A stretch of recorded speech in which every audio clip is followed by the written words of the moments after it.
so cold. I can't even speak properly. Shooting stars. Didn't even get to cross.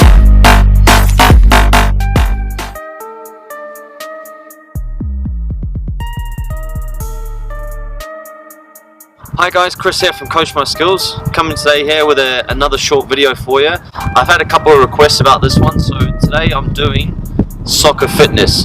Now there are many aspects to soccer fitness. You've got things like speed, endurance, stamina, agility, strength. So only today is what I want to focus on is building that base fitness. So if you're starting from like an off season and you're starting to work into a season that's upcoming and you're in pre-season with that and you want to start from the bottom and try and build that base up, that's the sort of fitness that I'm talking about now.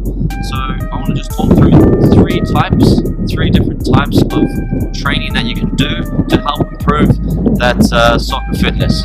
So just before you get started with any fitness work, of course it's important with these things to warm up properly. Now I'm not going to talk about a warm up today, maybe we'll do that in another video, but make sure that you warm up properly. Certain things like dynamic movements are perfect for this sort of fitness work, so make sure you do that and avoid any injuries. Now I apologize for the wind. It's quite strong here, so hopefully it doesn't affect the sound. Now the first training type that we'll speak about is continuous training. Now the clue is in the title with this one, continuous, as you can see there. So it's a form of training that is a low aerobic training, so you're doing it at low intensity, but you do it for a longer period of time. So that's something like, you know, if you're going to the gym, you're 30 minutes on a bicycle, a low intensity, keep it going for 30-40 minutes. It's a long period, so this is a good sort of training to begin with. It's a baseline training. So for the first, I would recommend for the first 1 to 2 weeks of your initial training of your off season, you stick to continuous training to try and build that base up of your fitness. After you've built that base up of your fitness, after 1 to 2 weeks, you can start moving on to these other different types of training I'm about to speak about.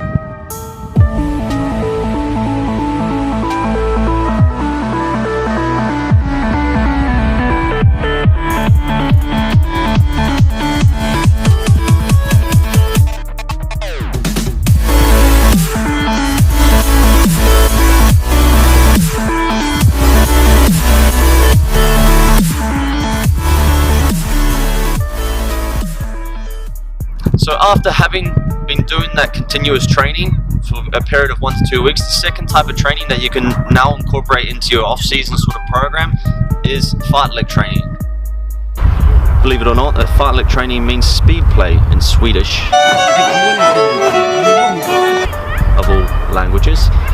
So for me, fartlek runs are like the holy grail for soccer fitness. What they are is basically, it's like a small surge of increased speed, and then you follow that up with coming back to your normal zone and recovering and then trying to repeat again. So it's very much specific to a football game where you're making short dashes, short sprints, and then you want to try and recover as quickly as possible. So they're perfect for football and something that you need to incorporate to build that soccer fitness base up. Now to start off with the fartlek runs, I would recommend just doing things like a 20 minute timed run, and you can do say a 3-minute jog and then do a fartlek run for 1 minute where you increase the speed, run at sort of 70 to 80% of your maximum.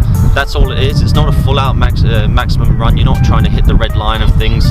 You're not trying to push yourself to the limits. It's at a good pace like that. And then after you've done your minute, you're then going to recover again for those 3 minutes.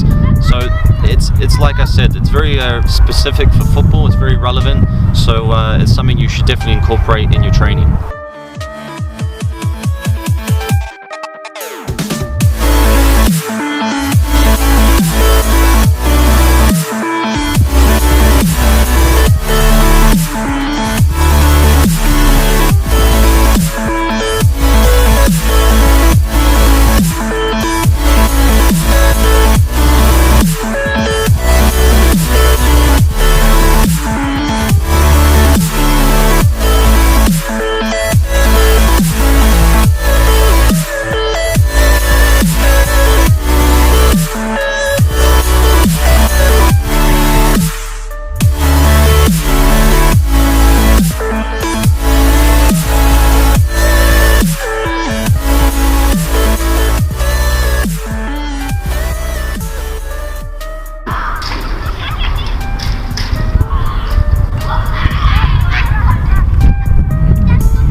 But you got the first continuous training, the second thing is your fight leg training, and then you want to incorporate the last thing that I think is essential for football players as well, is interval training.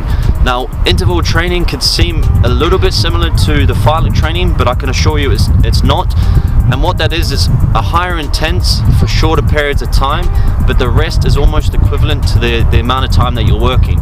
So for example, you might work for a high intensity of 90%, so you're almost close to your maximum for a minute, but then your rest is only a minute or a minute and a half. So it's a lot more intense, but it's a lot shorter period.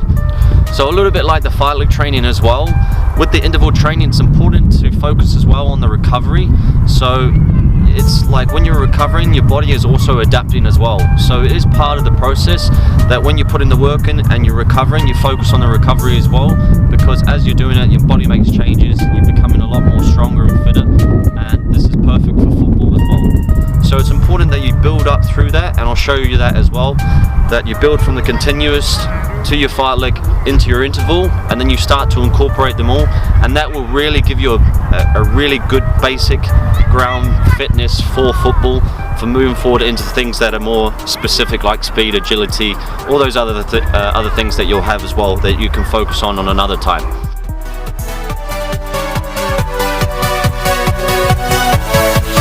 Yeah.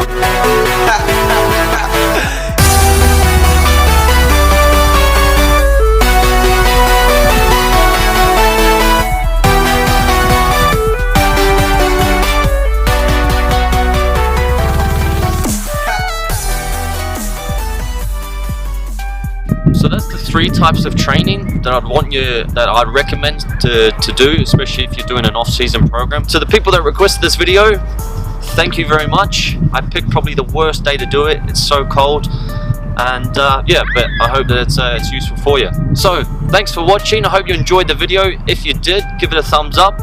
If you feel sorry for me standing in the cold, give me a thumbs up as well, and I'll see you in the next video.